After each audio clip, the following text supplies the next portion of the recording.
So, now that you've progressed to the second page of the Polar Patriots War Bond, let's talk about the new SMG that came out, the SMG 72 Pummeler.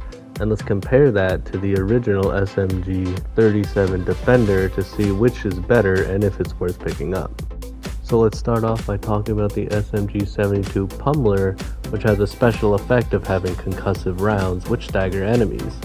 The damage we're looking at is 65 for the Pummeler, the capacity 45, recoil 10, and fire rate 475. And when we compare that to the Defender, the damage is increased to 70, the capacity and the recoil stay the same, while the fire rate is increased to 520. So moving on to the field test, when we're using the SMG 72 Pummeler, it has 3 fire modes. You can do automatic, single, or burst. You can also toggle on the flashlight on and off. And when you first use it, it definitely has some good damage. The fire rate's not too slow. It actually kind of helps in my opinion, since you're not wasting a bunch of rounds while switching between targets. And of course, the concussive rounds do help in blowing off parts of enemies, as well as stopping them charging and moving forward. As you saw there with the Brood Commander, it was easy enough for me to kind of shoot him. I honestly thought he died in the first half, that's why I kind of stopped shooting him. But I just blew off his leg and then finished him off pretty easily. All in all, I feel the weapon's pretty good overall and good with wave clearing as an SMG should, as well as keeping that movement and shooting backwards. Moving on back to the SMG 37 Defender as we see here.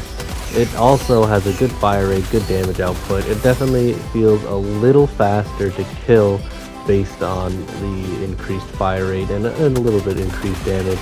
But either way, you're still going to be eating through rounds a little faster, but it's still a good weapon to use.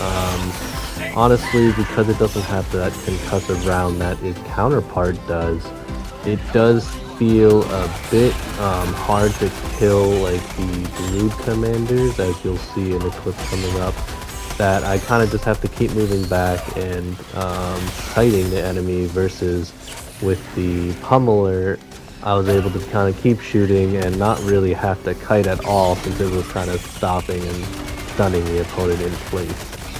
Overall, when comparing these two weapons, I actually indeed like the Pummeler a little bit more, just because it had that extra stagger while conserving a little bit more ammo, which made it a bit more usable to me.